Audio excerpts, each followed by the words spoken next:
தமிழகத்தில் பேய் ஆட்சி நடைபெற்று வருவதாக பாஜக தலைவர் அண்ணாமலை கடுமையாக விமர்சித்துள்ளார். சென்னை நந்தனத்தில் நடைபெற்ற பாஜக பொதுக்கூட்டத்தில் பேசிய அவர், தமிழகத்தில் திமுக அரசை அகற்ற வேண்டிய நேரம் வந்துவிட்டதாக தெரிவித்தார்.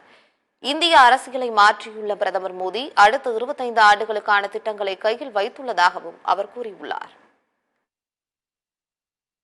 இன்னைக்கு தமிழகத்தில் நடக்கக்கூடிய திமுக ஆட்சியை பாஞ்சாலி சபதத்திலே மகாகவி சுப்பிரமணிய பாரதி சொல்லி இருக்கின்றான். பேய் அரசாண்டால் பிணம் தின்னும் சாத்திரங்கள் என்று சொல்லி இருக்கின்றான். ஒரு பேய் ஆட்சி செய்தால் அந்த நாடு எப்படி இருக்குமோ, இன்னைக்கு தமிழகத்தில் திராவிட முன்னேற்ற கழகத்தினுடைய ஆட்சி ஒரு சாட்சி. கொள்ளக்காரனுக்கு, மண்ணு கடத்துறவனுக்கு, சாராய விற்கிறவனுக்கு, கஞ்சா விற்கிறவனுக்கு இந்த நாட்டிலே முதல் மரியாதை. சாதாரண பொதுமக்களுக்கு மரியாதை இல்லைங்கய்யா. பேய் அரசாண்டால் பிணம் தின்னும் சாத்திரங்கள் என்று பாஞ்சாலி சபதத்திலே மகாகவி சுப்பிரமணிய பாரதி சொன்னது போல நடக்கக்கூடிய ஆட்சியை அகற்ற வேண்டிய நேரமும் காலமும் நமக்கு வந்துவிட்டது சகோதர சகோதரி.